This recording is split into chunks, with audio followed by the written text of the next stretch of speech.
પ્રધાનજી આપણા રાજમાં કેવું ચાલી રહ્યું છે? એ મહારાજા આપણા રાજની અંદર બહુ સરસ ચાલે.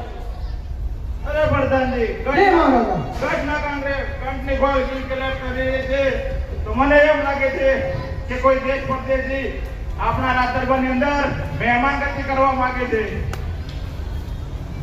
તો રાજના ચોકી જરા એવો કરો કે અંદરનું માણસ બહાર નહીં કે બહારનું માણસ અંદર નહીં. મારી રજા જેવો ચકલું પણ ના ફરકવું જોઈએ. અરે મહારાજા ચકડું તો છો પણ કીડી મકોડો પણ ના ફરકવા દો.